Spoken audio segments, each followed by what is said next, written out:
Before we start today's episode, I would like to quickly read you our podcast disclaimer. The content in this podcast is for general reference and educational purposes only. It is not meant to be complete or exhaustive or to be applicable to any specific individual's medical condition. No information provided in this podcast constitutes medical advice and is not an attempt to practice medicine or to provide specific medical advice, diagnosis, or treatment. This podcast does not create a physician-patient relationship and is not a substitute for professional medical advice, diagnosis, or treatment. Please do not rely on this podcast for emergency medical treatment. Remember that everyone is different, so make sure you consult your own healthcare professional before seeking any new treatment and before you alter, suspend, or initiate a new change in your routine.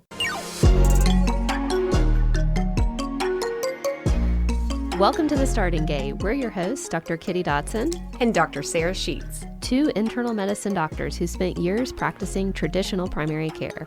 Over time, we realized something was missing from modern healthcare.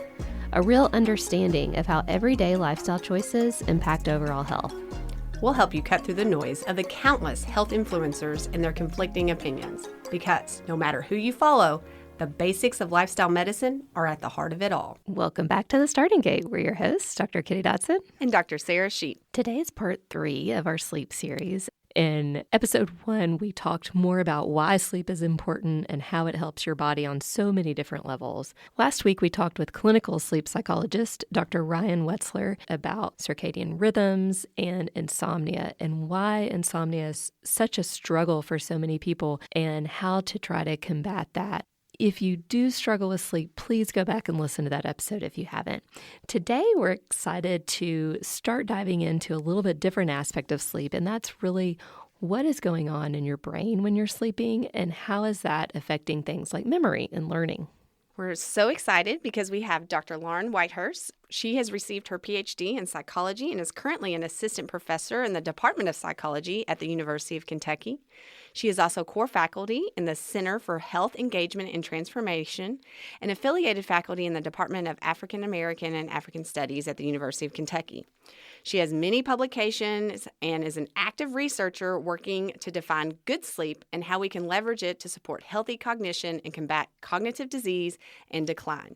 We are so happy to have you on. Can you please tell our listeners a little bit more about yourself? Yeah, sure. Thanks so much for having me. I love to talk about sleep. It's my favorite thing to talk about. Thanks for having me. And thanks for doing this. This is a really important initiative to try and explain all the lifestyle factors that are really important for health and well-being. So I am a cognitive neuroscientist. And as you mentioned, I am in the Department of Psychology at the University of Kentucky.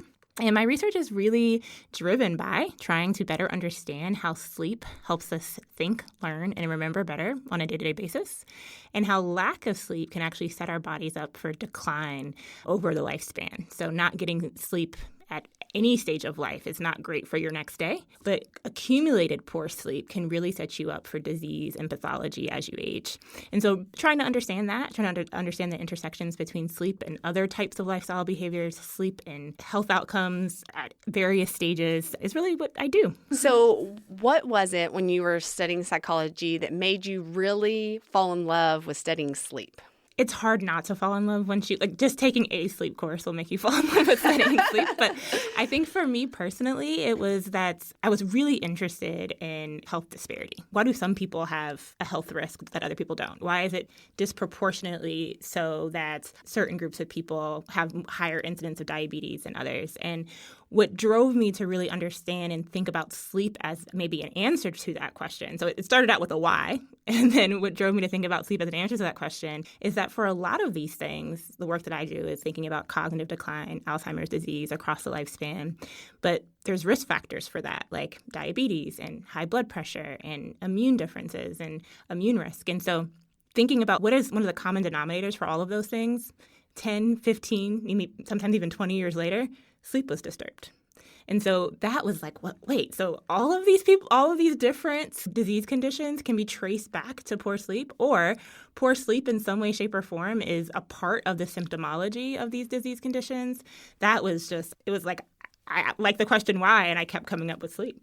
That's awesome, because it is. And I think that was something that Kitty and I both realized that we didn't even spend enough time on in our medical training, focusing on the importance of sleep. Yes, we learned how to screen for different sleep conditions, but if you didn't have a sleep condition, really understanding the importance of counseling and how to counsel to get good quality sleep and how important it was to all these conditions we were trying to treat. Absolutely.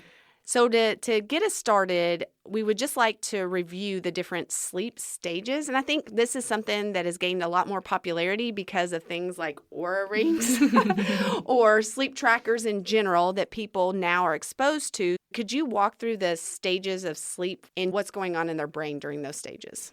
Absolutely. I like to think about this as like sleep 101, right? So sleep 101, when you are looking at your sleep trackers, your Apple Watches, your Oura rings, I see that you're wearing one, they will break down sleep based off of behavioral rhythm, sometimes cardiovascular inputs if they're looking at your like heart rate. And they usually break it down into stages like light sleep, deep sleep, maybe even like awake after sleep. And then sometimes they try to also predict REM sleep.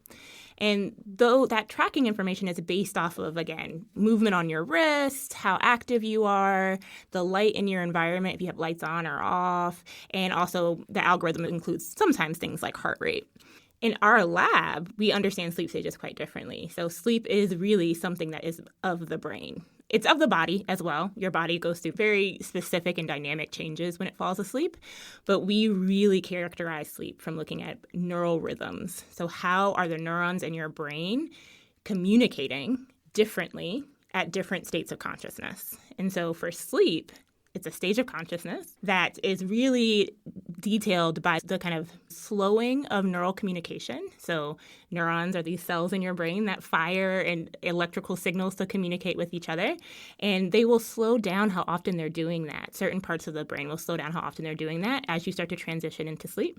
And then certain parts of the brain actually increase how much they're doing that when you enter into sleep. And so trying to capture that is a quite dynamic process. So the first thing that happens is that your brain starts to disengage with the external environment. You close your eyes, you don't have as much visual stimuli, and that starts to transition you into what we call stage 1 sleep. So stage 1 sleep is really this really light phase of sleep. It's a transition from wakefulness to the sleeping brain. You still have kind of a lot of activity happening, but it is starting to slow. Then you transition into stage 2 sleep. Stage 2 sleep is phenomenal. It has a lot to do with restorative activity. Naps with a lot of stage 2 sleep are fantastic for cognitive restoration, helps with attention, things like that. There's very specific kind of neural patterns that happen during stage 2 sleep that are different than stage 1 sleep. So looking at your brain rhythms using EEG is what we use in our lab, you can say stage 1 is different than stage 2 based off these different neural patterns. Then you transition into slow wave sleep, which is, for me, it's where all the fun stuff happens. Slow wave sleep is this unique time when the neurons in your brain slow their firing. The neurons in the cortex of your brain slow how often they're firing, but they fire together. So they are synchronized in when they're firing. So they're not firing as much, but they're synchronized when they're doing it. And what that allows for is communication, timed communication within the brain.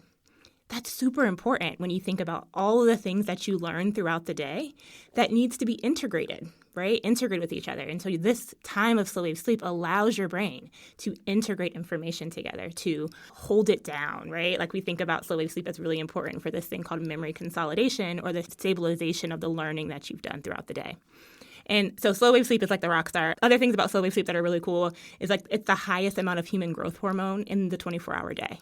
So if you exercise, if you experience stress throughout your day, you have to repair that. Slow wave sleep is nature's medicine for repairing your day.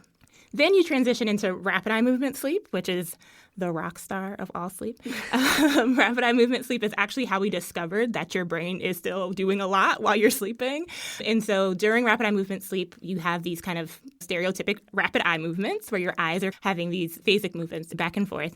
And your brain is actually a little bit more active. So the neurons in your brain start to fire a little bit faster. We can see that in our EEG. And that's also indicative of these cells communicating. But it's desynchronized more than during slow wave sleep. And that means that you now have shared all this information during slow wave sleep, and now you can specialize it, right? You can like fine tune it, make it really clear. We often think about slow wave sleep as like giving you a big piece of stone and like starting to think about that stone that you collected throughout the day. And REM sleep is like a sculptor that goes through and like chips away to find all the important pieces of what you've learned throughout the day, gets rid of all the extra stuff that slow wave sleep will hold on to. So that's how I think about our sleep stages.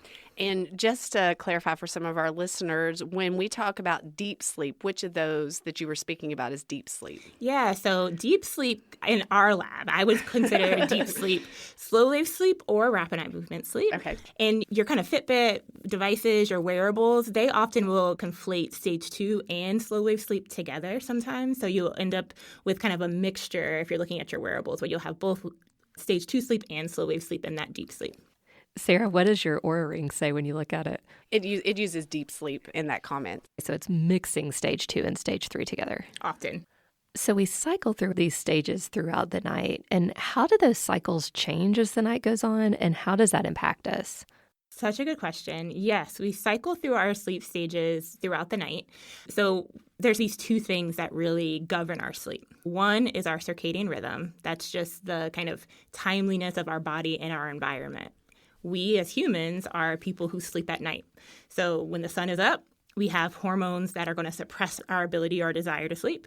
And when the sun goes down, those hormones get released and we start to get sleepy. That's pretty natural. And so the circadian rhythm is one thing that governs our sleep.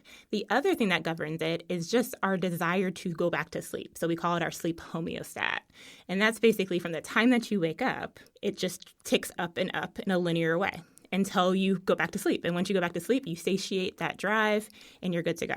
Our sleep cycles dependent on those two rhythms, on those two forces. So when you wake up in the morning, not only is your sleep kind of tracking when did you wake up, it explicitly tries to track the last time that you had slow wave sleep, that deep sleep that we were talking about. The last time that you had slow wave sleep is what really is the most important thing about how sleepy you will feel the more you're away from your sleep. When you fall asleep at night, your first cycle of sleep, which is roughly anywhere between 90 to 120 minutes, repeated across the night, your first cycles of sleep will have a lot of slow wave sleep in them because your body is driving you to sleep to satiate slow wave sleep. We think that's because there's a lot of repair and after the high human growth hormone, regulation of hormones, a lot of that is happening during that sleep phase. And so we're driven to sleep for that. As you satiate that, so about the middle of the night, you start to have much less slow wave sleep and much more REM sleep.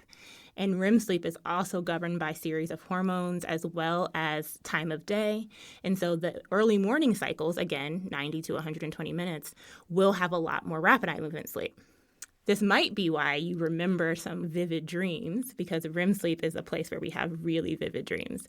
So early in the morning, you're getting a lot more of that. Maybe you're more likely to remember those very vivid dreams and not those early night dreams that are actually quite boring. Something that I have noticed and curious how this works is if you are consistent with your sleep, but then you have a night of sleep that is way off from your normal bedtime or you are waking up at a different time, it impacts the amount of that slow wave or deep sleep. Why is that? So interesting. So I think it's a couple of things. Actually, I'm going to ask a follow-up question. When you are thinking about your disturbed sleep, that you're waking up earlier or you're going to sleep later? Going to sleep later. Going to sleep later. Yes. Okay. So when you go to sleep later, 100%, you're going to chop into some of that slow wave sleep. And what's really important about that is that your slow wave sleep is trying to restore you. Because there's those two complementary forces, the longer you've been awake, you have this linear increase to get you to go back to sleep. And then you have your circadian rhythm, which is just time of day. So it's tracking what time of day is it. If it's around 3 a.m., there's certain hormones that are going to be released. There's certain interactions that are going to happen. So they're not super tight windows, but you have windows where you can get good slow wave sleep, and it gets harder, right? And then you have windows where you can get really good REM sleep. If you get that at the wrong time of the morning, that might be hard as well. So if you disturb your sleep on the front end of it, you're likely truncating some of that slow wave sleep that you need. You'll get some of it because your body's going to drive you to it, but you won't get as much as you need before you start transitioning to something else. And if it's truncated on the back end, you'll probably satiate all the slow wave sleep that you need, but you won't be getting all the REM that you probably need in the morning. So you're missing something. And so how would that manifest to us? Yes. In the short term, like the next day, if you cheated yourself out of some of that slow wave or deep sleep, what would you expect? Like, what will be different about how your brain's working that day? A couple of things. So like I said, slow wave sleep is a time where you have the synchronization in your brain that's really important for memories. So it allows you to lay down the memories that you had throughout the previous day, sometimes the previous week. It might be harder for you to find information, right? Like you might feel a little frustrated. What was that thing? I know I had it somewhere, but you didn't have enough of that sleep to lay it down. There's also increasing evidence that it might also make you feel a little bit more stressed the next day. So truncating your sleep, a lot of times that slow wave sleep, you'll be a little bit more stressed. So the next day, something might happen that, happens often, right? Maybe you forget your lunch at home. If you didn't have a good sleep the night before, particularly that slow wave sleep, you might be like way more frustrated. Oh my gosh, I can't believe I did this thing. Where on another day when you've had sleep, you're like, whatever, I'll figure it out. So your emotions might be a little bit destabilized compared to days when you really do get a good night of sleep. Other things that you can imagine are your attentional capacity might be a little bit less. It might be harder to give some really good focus on the information and things that are in front of you. So there's several cognitive consequences, but also some emotional ones. So I noticed this in medical training. So see if this makes sense. When I was trying to study for tests, I realized quickly sometimes it was better for me just to go to bed and then wake up earlier to finish studying versus if I use that same 2-hour block and try to push my sleep. Was that because I was getting less? I wasn't retaining those things as well because I was cutting myself out of deep sleep in those 2 hours I was trying to stay up later versus studying first thing in the morning? Was that what was happening and I didn't realize it? 100%. Actually, this is one of the things that I talk to my students in my class about. I teach a class at UK. It's my sleep neuroscience class, but it's really from like cells to society, why our cells demand sleep, and then how we organize sleep in society. And this is one of the things that my students always want to know. They're like, okay, so how do I study for the test? What's the best way to do it? And my response to them is always, you can't magically know information, right? So you do have to study. You have to go to class. It's not going to just fall into your head. So it's important to expose yourself to the information before you sleep, but it's really important to get that sleep, to actually lay that information down, and for that sleep to happen in a relatively quick window. The idea of I need this information pretty quickly, I need to turn around for a test, exposing yourself to that information, getting a good 90 minutes to 120 minutes of sleep, that full cycle where you get slow wave sleep and rapid eye movement sleep, and then taking that test or continue to study, whatever it is that you need to do, is going to be the best way, actually, to try and really incorporate that information for long-term storage. Yeah, that was something I learned quickly. And in medical school, I had tried that. I'm just going to say I'm not a night owl either. So I would try to stay up studying. I was like, this doesn't feel like it's working. So then I switched my habit of just go to bed like normal time, and then I'll just get up a little bit earlier. And that seemed to work much better. But now I understand why it did. In college, I did a lot of all-nighters, and I could do well on the test. But looking back now, I don't remember any of that information that I learned during those times. That's right. That long-term storage. Our brains are really good at learning. Our brains are designed to identify patterns in the world. So we're really good at learning. We're also really good at what we think about as like episodic information, pairing facts together, reading something and trying to spit it back out. But we have multiple types of memory storage, right? So we have storage that's just temporary. That's like trying to repeat a phone number so that you can recall it so that you can give it to your friend. And then we have the short-term storage where things are accessible even for a couple of days, sometimes even a couple of months, but it doesn't cross over into that kind of year-long information that you consistently have until many nights of sleep, until many pairings of information learning and storage through sleep. It is not surprising that while it was effective short term, you may not have it forever. So you just said when you were talking about that we need to learn and then we need a 90 to 120 minute cycle of sleep to solidify that. So are you saying we should learn and then take a nap? Or are you just saying we need to learn and then later that night we need to sleep an 8-hour window? Yeah, I honestly think either way. So if you are someone who's, it sounds like maybe Sarah, you're a little bit of a morning lark, right? You like a little early. So is Kitty. Okay, morning people. Okay, so I'm talking to morning people. So if you like to study in the morning, if you prefer, I'm going to wake up 9 a.m., all my morning larks out there, 9 a.m., I'm going to start my day, learn some stuff, read something, studying for a test, whatever. Taking a nap is a great idea to try and instantiate that. Actually, there was a study that was done by my graduate advisor when I was in graduate school where she did this study. It was a really fun study where she had people learn something and then have a full night of sleep shortly after they learned something. She kept them up It's miserable to keep people up in a research lab, let me just tell you. And then she had another group of people where they learned something. They took a nap right after they learned something, and then they had a night of sleep later. And those people actually saw almost twice the benefit for their learning over time. So the learning, the nap, and then the night of sleep, if you're a napper, if you enjoy taking naps, seems to be a great way to really hold on to information. Okay, so I am not a napper. Yeah. But is it worth actually trying? If I'm really trying to learn something, is it worth trying to take a nap to solidify that? It's an interesting question. So there are people who are just not nappers, I will say. There are people who are not nappers. There are also people who don't know how to nap, right? Those are two different types of folks. So sometimes we nap when we're really exhausted. And we were talking earlier about the different stages of sleep. And so there's slow wave sleep, and then there's, stage 1, stage 2, and REM. And when you take, let's say, a 30-minute nap, because of the way that our sleep cycles work, you're often waking up from one of those deep stages of sleep, like stage 3 sleep, sometimes even REM, where you're going to wake up not feeling great. You're going to wake up feeling crappy. So you think you're not a napper, but it's actually because you're waking up from a stage of sleep where you feel groggy and you want to sleep for another 2 hours instead. And there's also people who just are not nappers, right? So our sleep and our circadian rhythms are governed by our genes and genetics. And so there's people who are like, I don't feel compelled to nap. I don't ever desire a nap. I go throughout my entire day never wanting to sleep. I get all my sleep at night and I feel fine with it. And those people, I wouldn't tell them to become nappers, but just thinking about how you want to learn your information throughout the day might be worthwhile. So for someone that is a napper, what is the ideal way to nap? Sure. Yes. I usually suggest a couple of different ways. So if you're napping just because you want some energy, right? You just hit your 2 p.m. slump after lunch and you're just like, I need a boost of energy.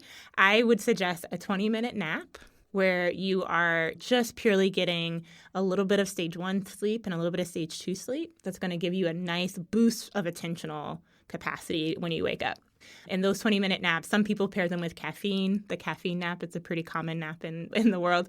I'm not a big fan of caffeine for several reasons, but it is effective. If you drink caffeine, you take a 20-minute nap, that caffeine hits and that nap hits at the same time when you wake up. On the other side of that, if you are really looking for a nap that's going to be fully restorative, let's say you are traditionally a napper and you wake up in the morning and right around between 12 and 2, you're regularly pretty sleepy. I suggest a 90-minute nap. Not everybody can take 90-minute naps in the middle of the day. I fully understand that. But I suggest a 90-minute nap. And I suggest that nap anytime before 2 p.m. So taking a 90-minute nap anywhere between like that 12 to 1:30 time, waking up, feeling great and restored is going to be great for your brain. It'll be great for your physiology, your body. You'll restore all types of things, growth hormone, all types of things. So it's really fantastic. And I suggest doing it earlier in the day because the later day naps can really impact your nighttime sleep. And so taking that earlier nap is great. And if you want to know why, it has something to do with that slow wave sleep drive. So when you wake up from slow wave sleep in the morning, your body's just ticking up to push you back to sleep again at night. And naps will take away a little bit of that drive. And so if you take that nap too late in the evening, you're moving so much of that drive that you're going to end up pushing back your nighttime sleep. If you take an earlier day nap, you still have enough time to build up some more drive, so your nighttime sleep is perfect. So I want to relate this to a specific patient population here. And I think one that really struggles with sleep are young moms when they have newborns. And I know there's always the advice that people are like, nap when your kid naps or when your baby naps. This makes sense of why that can still be very helpful in that situation, just how you're explaining that. And that's why that works. Yes, I will be one of those people to say that it is really hard to have a newborn. And sleep we will never argue that. Yeah, Penny and I would never argue that. Sleep is extremely fragile during that time for all types of reasons. For hormonal reasons, for social reasons, for just external pressure reasons, trying to navigate a human life. So I'm not someone to tell a new mother or a new parent how to sleep because I just think you have to get it when you can. Unfortunately, going back to work, it makes it really hard to prioritize your sleep during that time. But unfortunately, it's exactly when you should be prioritizing it because your body needs healing, your body needs restoration, you need to manage your hormones, and sleep really helps with that. And so it's a time where sleep is really important, but I don't think we always allow our new parents, particularly our new birthing parents, to really exist in that space. So you've talked about sleep and learning as far as retaining information and knowledge, but does it work the same if you're trying to learn things like a new sport or exercise or how to drive machinery or fine motor skills with a surgical procedure? Does that work the same? That's such a great question. So what I'll say is that our brains are always learning. It's just its function. So we often think about learning as like explicit fact-based learning for a test or an exam, but what you just described is a whole bunch of procedures that you might learn, right? Like the way that you move your hands, very fine motor skills if you're a surgeon, for example, or riding a bike. It takes a while. It's very laborious to first learn how to ride a bike, but over time it just becomes a little bit more automatic. And so those are all different types of learning that we can do, and all of that requires sleep. It's not to say that it's sleep dependent, but sleep facilitates that learning. And generally speaking, our brains are constantly learning patterns, colors, shapes, integration of those things. And so it's just the function of our brain, right? Like I just met the two of you, and I learned so much about just Sarah's eyebrows versus Kitty's. I mean, like just our brains are constantly putting information and patterns together, and sleep absolutely fundamentally underlies that ability. You had mentioned this before, and I'm very intrigued by this because I feel like so much research is coming out, is how does sleep impact our future risk of neurological conditions? Why is this connected?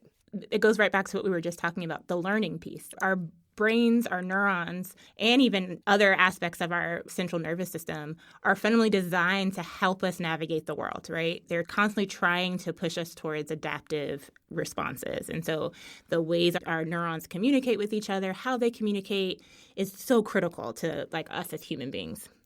But that's costly. It is costly for those neurons to communicate. It's costly for them to break down proteins and then recreate proteins and then break them down again and then recreate them again. It creates waste, right? It creates metabolic waste. It creates all types of outputs that we then have to break down and recycle or get rid of.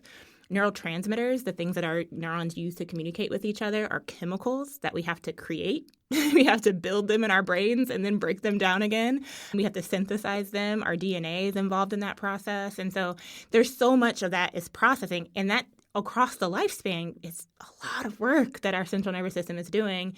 And it has a lot of byproducts. And so what sleep seems to be really critical for is helping to clean up some of those byproducts, potentially help the process of rinsing things out, resetting the brain, giving us more capacity, taking from the end of it every night and restoring us for the beginning of every morning.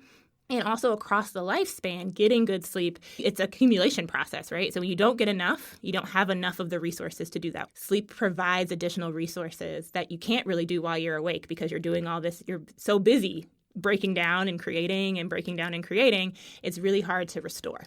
And so sleep is really critical for that restoration process. Another aspect, I think you've touched on this just about with stress, and I think we've all experienced this, but how is sleep helping us protect our mental health? And what is that correlation for a risk of developing a mental health disorder because of lack of sleep? I'll ask you all, when you don't get good sleep, what's one of the first things that you notice about yourself? I am so grumpy. You're cranky, right? Like you're so cranky. And there's a lot of different research studies that have come out to try to understand this a little bit better. One finding I really love is a research study that basically showed that on nights when you don't get enough sleep, you are attuned towards things that are really critical to your survival. A lot of times that's like negative information in your environment, right? So like you're like, I need to make sure I avoid that, or that made me feel bad, so I don't want to be around that in the future. But you're attuned to all those negative things that can occur in your environment because it's adaptive, it's helpful, it's related to your ability to survive. And you're actually less attuned to the positive reinforcements that you see in your environment. So your brain, generally speaking, when you're sleep deprived, is trying to keep you safe. But by doing that, it's really ignoring some of the more positive things that are happening and really trying to amplify the things that are related to your safety. So that's one thing that makes you not feel so great and maybe makes you a little bit more stressed because you see all the negative things. In addition, when that stress that you can experience, especially after sleep deprivation or if you are attuned to this negative information in your environment, can be cyclical. It can make it harder for you to enter into deeper sleep, and that can then just become this kind of vicious cycle. I'm not sleeping well. I'm attuned to these negative things. I don't have the resources to address that. Now I'm not sleeping well. And that kind of just can really break down your ability to be well-resourced psychologically to navigate challenges that you experience in your environment. And so I often think about stress as a challenge. And if the person has the internal and external resources to meet that challenge, no big deal. Stress is normal. It's going to happen, right? But if that person does not have the internal and external resources to meet that challenge, it becomes a threat. And that threat is something that makes us feel unsafe. It makes us very concerned, and it can eventually cascade into a variety of mental health concerns. I saw those two paired so much in primary care, where someone was struggling with a mental health disorder and also struggling with sleep. And it was such just a big snowball for them. Because you really feel like you can't fix that until it's almost like we got to fix sleep first. We have to start here because you just feel like you're in a constant battle until sleep is restored. And I think that's why a lot of times people, when they're struggling with sleep, turn to something else to help them. And you can imagine someone who's stressed and they're not sleeping, and they may turn to a couple of glasses of wine to try to help them get to sleep. So what happens when you do that?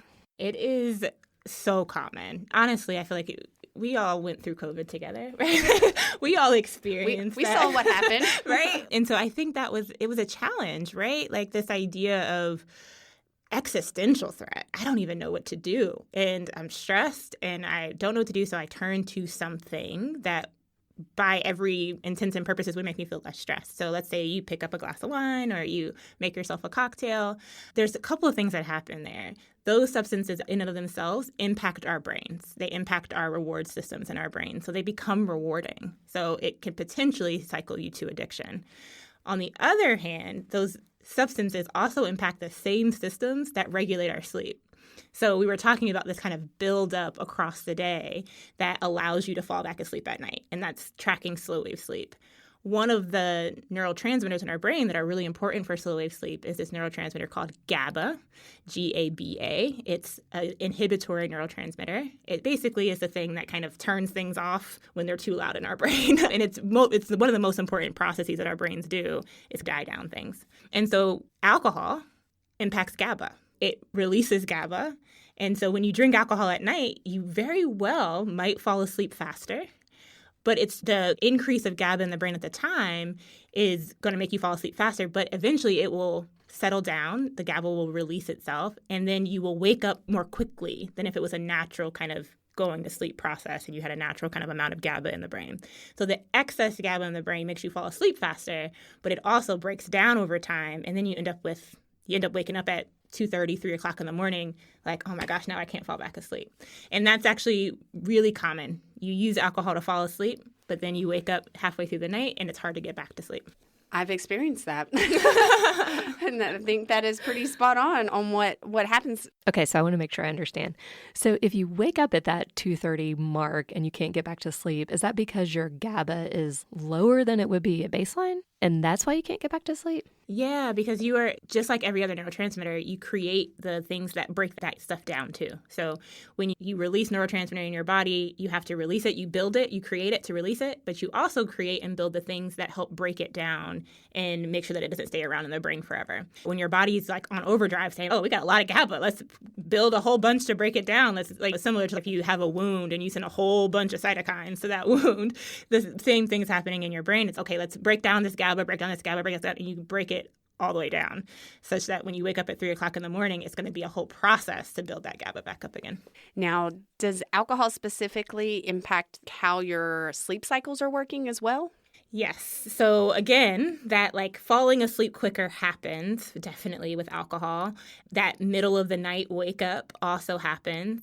And that can really disturb the sleep that you're having. So GABA being in the brain will allow you to fall asleep, but that sleep isn't going to be that really great, deep, slow wave sleep, but you are teetering with it, right? So your sleep, it doesn't go as deep as you need it to, but it's like right on the cusp. And so then when you wake up, you didn't really get that deep, slow wave sleep, but your body is not craving it as much as it would before. So now your cycles are a little bit off, right? You delay some of that deep sleep that you really need. Then you don't get all of it, and you wake up in the morning, so you get almost no REM sleep. So your cycles really get twisted. Now, on the flip side, you had mentioned caffeine. That's true. So let's talk about caffeine. What does caffeine, and I know this is so personal. I experienced it personally. I see it in patients that caffeine impacts people very differently based on how fast they metabolize it. But what is happening that caffeine keeps us awake? And what is the best way to strategize that to not mess up your sleep? Yeah. So I'm going to talk about another brain chemical.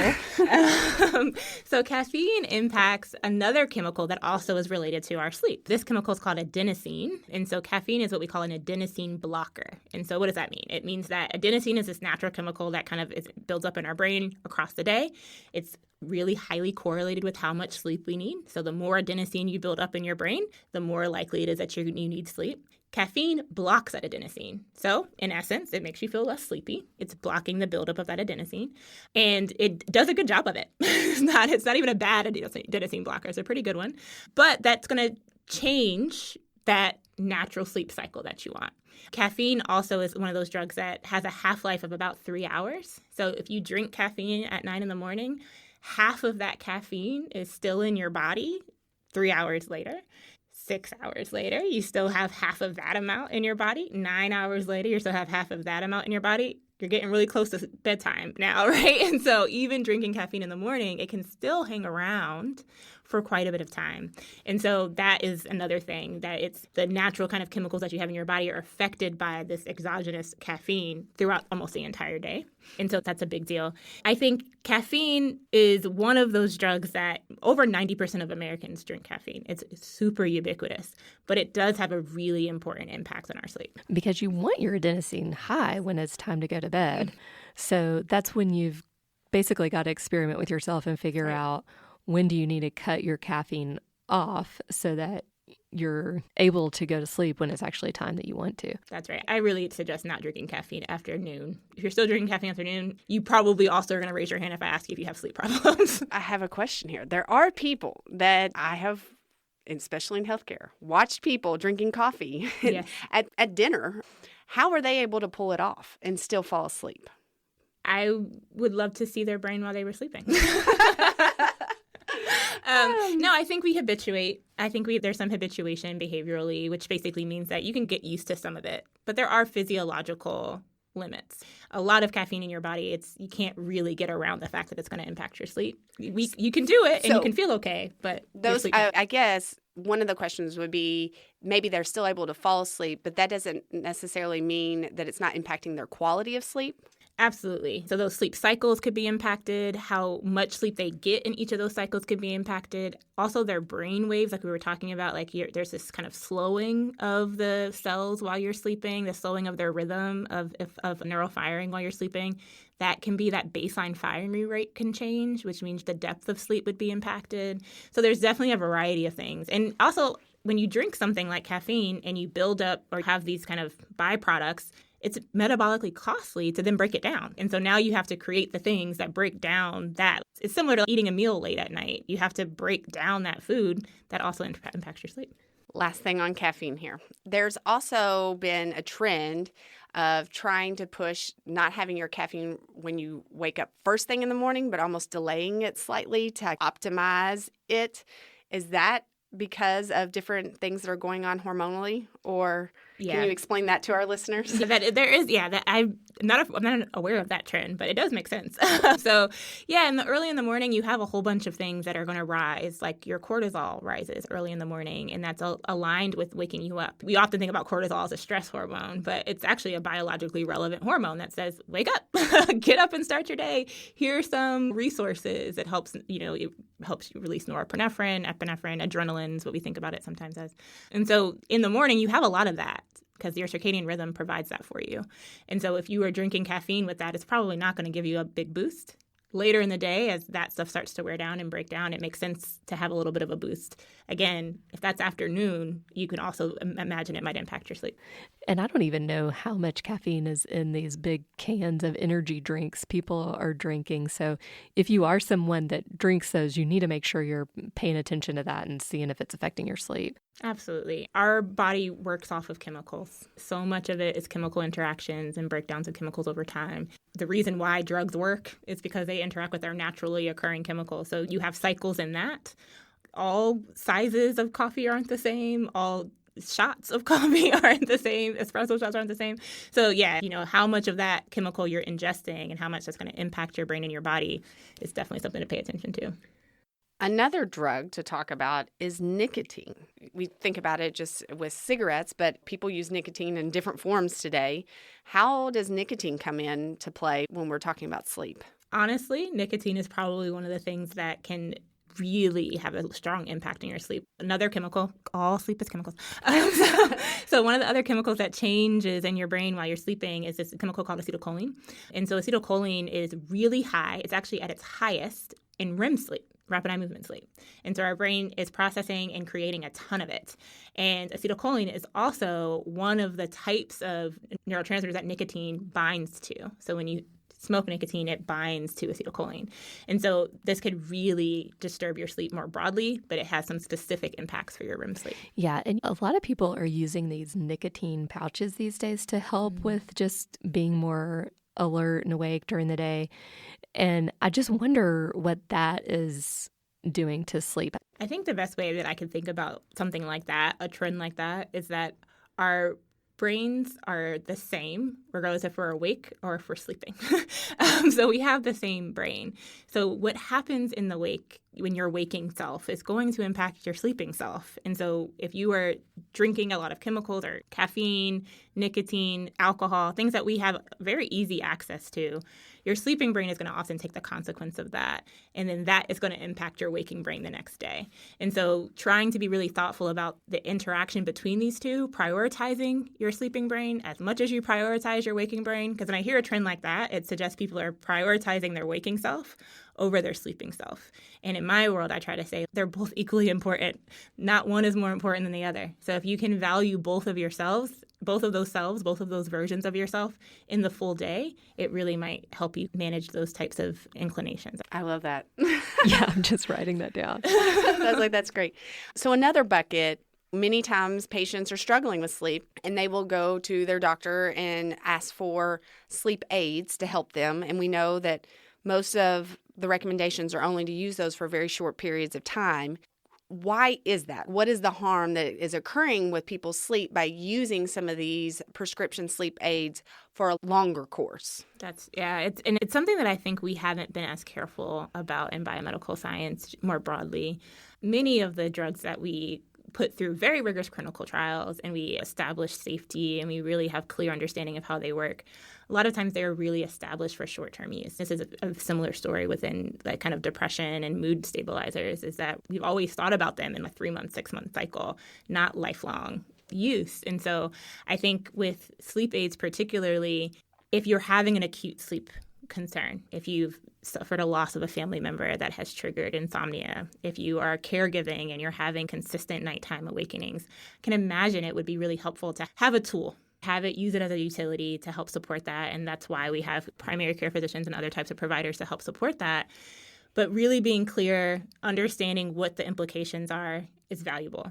A lot of times the sleep that you receive, that your brain receives when it's using those types of medications is not the same sleep that your brain would receive without them. And so a short-term effect, if I need to get some sleep to manage my life, makes a lot of sense, right? I've gone a couple of days, I'm really struggling, got a couple of weeks, I'm really struggling. Let's talk to a doctor about this and get something that's for the short term. The long-term effect, there might be something else that we need to use as an intervention. It might not still be that same sleeping pill. What other interventions can we think about to help? And there's quite a few cognitive behavioral interventions that work really well for things like insomnia. There's quite a few other types of meditation apps and interventions that we can use to try and manage that over time and introduce them so that we can wean off of some of those medications, especially those that are definitely not there for long-term use. Yeah, and I think sometimes that education isn't provided up front. And it's really hard to understand now I'm getting sleep. Why are you going to take it away from me? And really understanding that they are technically studied for short-term use and not the long game. But you can feel very desperate when you haven't slept. That's so true. When you and you're given no other tools of what to do. So it's no judgment there, but it's more of we should do a better job of educating on how they should be used so you have that next action plan to put in place to be able to come off of them. And now we actually have data that shows using these types of medicine actually does increase your dementia risk. Yeah, there are good studies out there that can show that there's links between certain types of medications, sleep medications, any sort of pharmacological tools has its costs and benefits. We've all heard the long list of side effects on medications. And so, yeah, sleeping medications are no exception to that. You talked to us a little bit already about cortisol and its effect to help us wake up in the morning. Does it have any other effect at night? Yeah, so there's a couple of things, right? So cortisol is I like to think about it as like a mobilizing hormone. Let's imagine that you're walking throughout your life and you hear a sound, and that sound gives you the sensory experience. Like you have this huge auditory experience. You don't know what that sound is. Maybe you direct your attention to it. So you start to scan the room with your visual cues. And in addition to that, your body often gives you increased heart rate, a little bit of a higher blood pressure, and probably shoots off something like epinephrine or adrenaline. Cortisol, I think about as a mobilizing hormone, is because it comes on about 20 minutes later, but it keeps whatever resources you need mobilized throughout your body to respond. So maybe that thing happened and epinephrine gave you the shot to be like, oh, that's a weird sound. Someone's crawling behind that trash can. I should run. And then cortisol gives you the rest of that energy to keep running if you need to keep running, right? And so it's a mobilizing hormone. And so cortisol shoots off in the morning. It's called the cortisol awakening response. It shoots off. It goes really high in the morning. That's super natural. It's super normal for our bodies to do that so that we can wake up and we can get those mobilized resources so that we can get up, start our day, do all the things that we need. At nighttime, we want drops in cortisol, right? We don't want cortisol to be mobilized because we want to fall asleep. We want to lay there on our backs or on our sides and get some good rest. And so we want really low cortisol as we're trying to transition into the night. And a complementary hormone that we often think about in that space is melatonin. So melatonin, and I'm sure many people have heard that name. It is super common and really catchy these days, but it's a naturally occurring hormone in our bodies. Melatonin is something that kind of allows our circadian rhythm to time our sleep. So it increases about 2 hours before you might experience your peak sleepiness. This is an independent relationship, but melatonin is really trying to prepare your body for the lack of engagement that you would have with the world. And so it shoots off at nighttime when the lights go off. Melatonin, as we think about it, is a night active hormone. And so as melatonin is high, oftentimes cortisol is low. When cortisol is high, oftentimes melatonin is low. Is that why... I'm getting personal here. Is that why when you say you either are working late and not relaxing or doing that constant cycle, thinking about your next day and you're very active and it's stressing you out, that could be why you're struggling to fall asleep at night when that's happening? Is that the hormonal issue that could be occurring at that time? Definitely. So I think I say a couple things. This is me like trying to give good sleep hygiene tips. That process of thinking about your next day and trying to plan, do not do that in your bed. Do not do that in your bed. Because melatonin, while it's a very kind of cyclic hormone, it's going to release at nighttime. It's night active, meaning the lights in your environment have to go off for it to release itself. It is also, as we call it the word, entrained. It's also related to behavior. It's related to what you do in your day. It can be patterned by your day, your night activities, right? So if you get home every day, let's say you do some stuff with your family, your kids, and then you do the dishes, put the dishes in the dishwasher, you make some tea, you read a book, your melatonin is tracking that, oh, she's getting ready for bed, and it will release prior to those things happening. So it's like a time cue. So it's using your environment to time itself. We think about it like it's related to our internal clock. And so when you are thinking about these very stressful things and you are running that through your head, do that on the couch, do that at your kitchen table, and then stop doing it at a time so that you can continue to have that kind of normal cue-based system for your body so that your melatonin can really help drive you to a regular bedtime. If you do your bedtime routine, then lay in your bed and start thinking about all that stuff, cortisol is going to be like, hey, let me in there, let me in there. And melatonin might go away a little. It might dampen.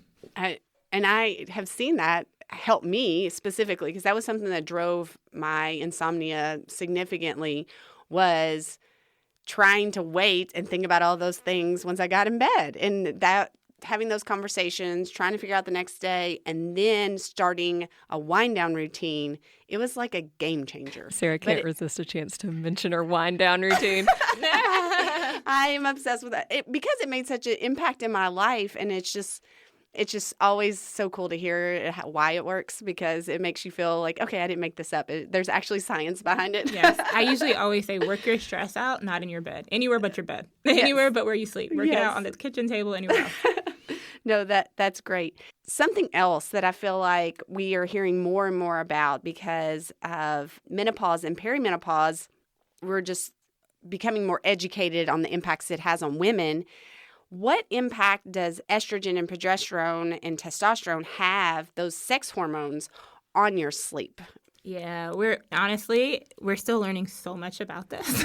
In my lab currently, we have an NIH-funded study where we're trying to better understand the impact of these sex hormones across the month. I work with a couple of colleagues who that's just like what they do all the time, is try to track the ways in which our hormones change across the month and how they influence our sleep. Because the data is quite unclear right now. But the study that we have in our lab right now is trying to do that, trying to understand how these hormones change across the month and impact our sleep.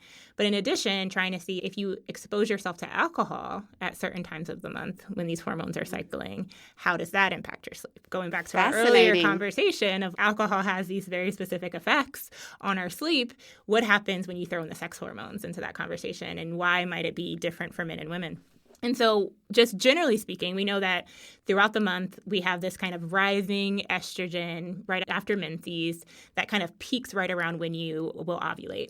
And that also is followed by a kind of burst in progesterone after you ovulate, so that if there is some sort of implantation process, you can hold on to that baby, hold on to that fetus. And then if you don't receive if you don't become impregnated, or if there's no follicle that is germinated, that estrogen and that progesterone will drop. It will fall, and then you'll begin your menses.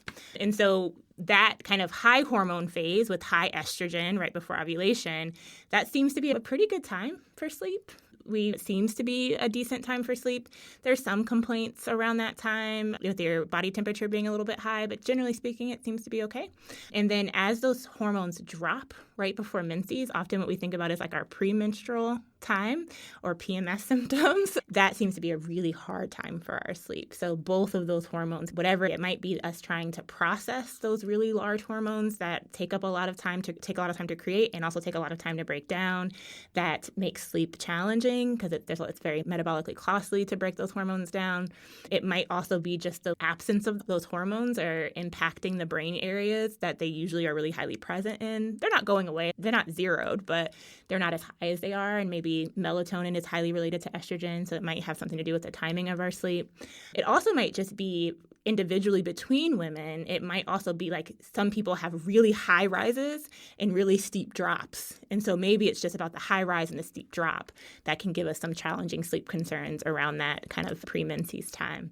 And then our sleep starts to normalize a couple of days into menses, and then estrogen starts to creep up again, decent sleep, and this cycles every month.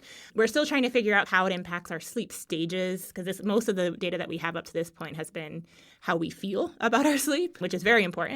We need more information about what's happening in the brain and the body to better understand that.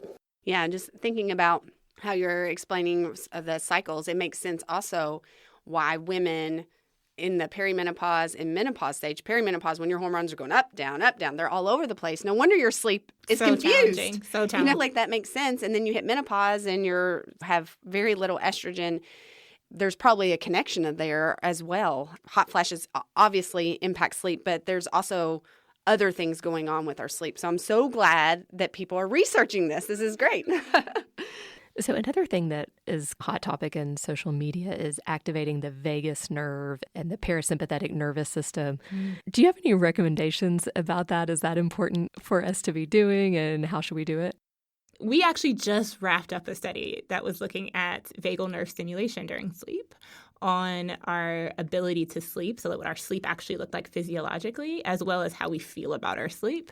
And we also looked at a ton of other things, like how well we were able to think, learn, remember information, be it before and after sleep with or without vagal nerve stimulation. And so, one of my fantastic, thoughtful graduate students who was about to graduate just wrapped up the study for her dissertation. And the data have been so interesting. We are like still deep diving in deep with it.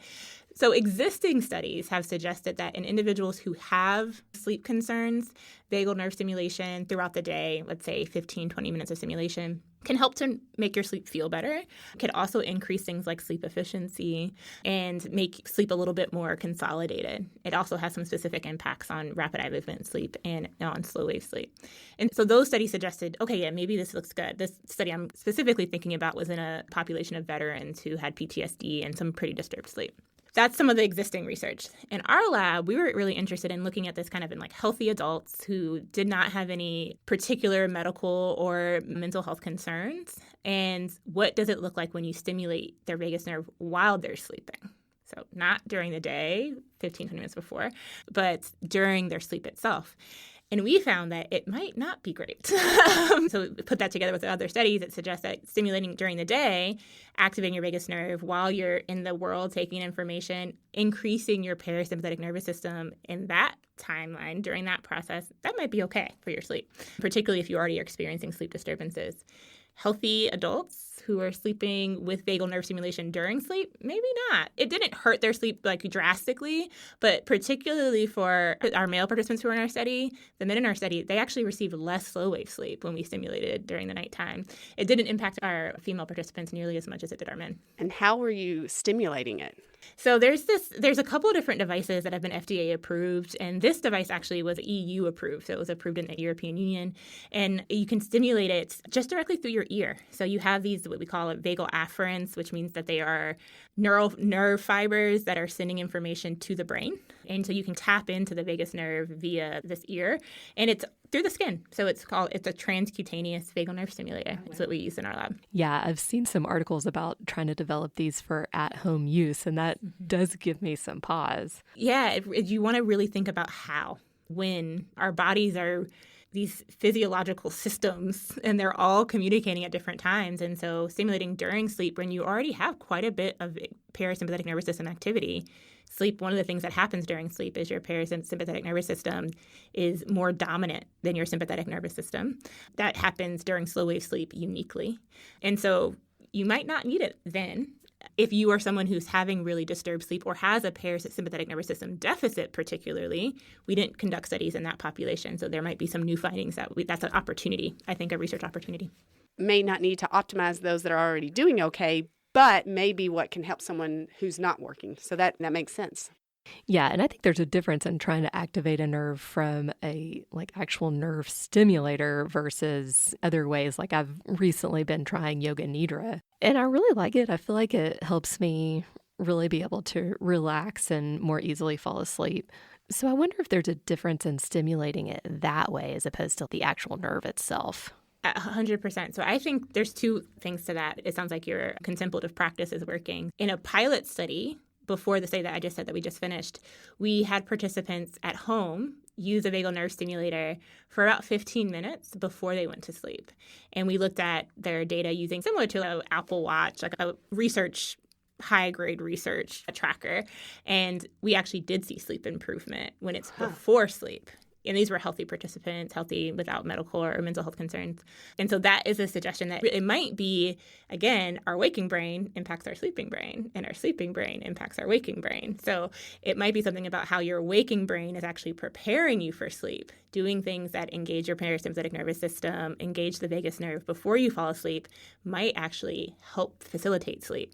Doing it while you're asleep might just be redundant or not even helpful at all. Oh, there's so many people struggling with sleep, so it's exciting to think that there might be some resources coming in the future that are something other than just medications. Yeah, non-pharmacological treatments, I think we're still constantly developing them, so keep an eye out. And again, this is not me advocating for I think we just need more research science, so keep funding science. Yes, and I love that. I feel like we're spending more time with sleep and focusing on research and sleep and its impacts on many chronic conditions. And so I think we're only going to learn more about how sleep, if we focus on sleep and high quality sleep, can reduce these chronic conditions that are plaguing many Americans today, because we can't ignore it. Sleep is critical. Now, we would love for you to tell our listeners about your current research, because I know you have some really cool studies that you're doing, as well as enrolling participants still. So can you give us a summary of these? Yeah, I mentioned earlier about one research study that we have that's ongoing, where we're really interested in trying to better understand the effects of hormones on our sleep across our month. And we're enrolling both men and women in this research project. We'll have them track their sleep for about a month or so, and then they'll spend some nights in our research lab. And we'll expose them to alcohol on some nights, and on some nights we won't expose them to alcohol, so we can understand both for women how high hormones and low hormone phases impact the effect of alcohol on sleep. And for men, in similar time frames, they have different types of hormones in their bodies. And so we're trying to understand for both men and women how hormones impact the effects of alcohol on sleep. And so that study is currently funded by the National Institutes of Alcohol Abuse and Alcoholism, where we're trying to really better understand, generally speaking, how the public is ingesting alcohol and the consequences of it. If you're interested, you could definitely reach out to us. I think you guys are going to have a link for that project, which will be great. And so that study is actively enrolling. It's funded by the National Institutes of Health, and we're just really excited to be able to hopefully answer some questions in that space. And then another project, one of the other kind of arms of our research lab, is we do a lot of trying to better understand kind of population differences in sleep. And so we can think about it as kind of sleep inequities. So why do some groups of people in the population sleep more or less than other groups of people? And are there some kind of systematic or institutional reasons that might exist? And so a previous study that we've done in our lab was really try to focus on individuals with intellectual and developmental disability, trying to better understand their sleep concerns. This group of people sometimes sleep significantly less than children their age and or adults their age. So we conducted a study looking at that. And now we're doing a study looking at the differences in Black American sleep. And so out of all the other kind of social racial groups we have in the U.S., Black Americans tend to sleep the least, where they're often getting less than 6 hours or so per night. And so trying to ask questions around why, what are some of the reasons behind that? In this particular study, we're having participants track their sleep for 2 weeks. Black American participants track their sleep for 2 weeks. We're asking them questions every day about what their day was like. Did they experience anything that was stressful? We're also really interested in where in the state of Kentucky they live, what other types of environmental factors might be related to their ability to access sleep. We ask questions around, as you all know, we've been having quite a few once-in-a-lifetime types of weather events, right? So a lot of flooding and or tornadoes. And so are these types of factors also impacting people's ability to get good sleep?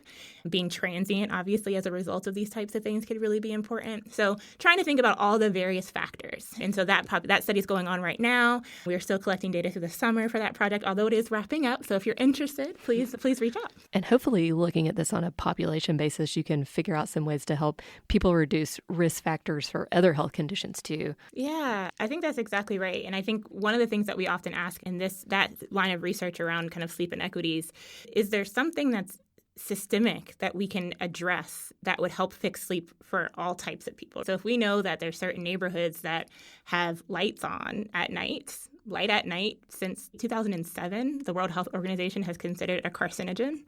And we still have tons of neighborhoods with lights on at night, right? So if we can start to figure out how can we make the environment more sleep-friendly, that would be fantastic. And so starting with populations of people who are not receiving good sleep to better understand why allows us to really improve the society for everyone. I love that. That is awesome. Those are very interesting studies, and I can't wait to hear the results. Lauren, this has been so helpful. Thank you so much for talking with us. It seems like ultimately we have to think about sleep being the common denominator of so many problems that people deal with, and the cumulative lack of sleep leading to cognitive decline down the road. So it's something we really have to pay attention to. You taught us that naps can be restorative, and if you want a restorative nap, you really need it about 90 minutes and before 2 p.m. And naps can be good for a boost of energy or boost of attention, and if you're doing a nap like that, try to aim for a nap around 20 minutes. Naps help us make the things we've been learning more concrete. And we need time for sleep to clean away these byproducts that can lead to dementia. You've taught us about alcohol and its impact in increasing GABA. We talked about caffeine being an adenosine blocker, nicotine affecting acetylcholine, and really I think you gave us good insight about your wakeful self impacting your sleeping brain. So you really need to prioritize your sleeping self and your wakeful self to get the best benefit that you can for your body. We will put both of the links to her studies in our show notes if you want to be a part of that research. So if you have enjoyed this show, be sure to follow us and share this show. Share it to someone that you love, because we need to all promote sleep so we can be healthier human beings. If you like what you heard today and want us to talk more about sleep as we're wrapping up this sleep series, please just send us a text or email us at contact@thestartinggatepodcast.com, because we love to hear from you. So I hope you have a wonderful evening rest tonight and you're able to implement some of these things that we talked about today. And we really have enjoyed having our guest on today, and have a great week.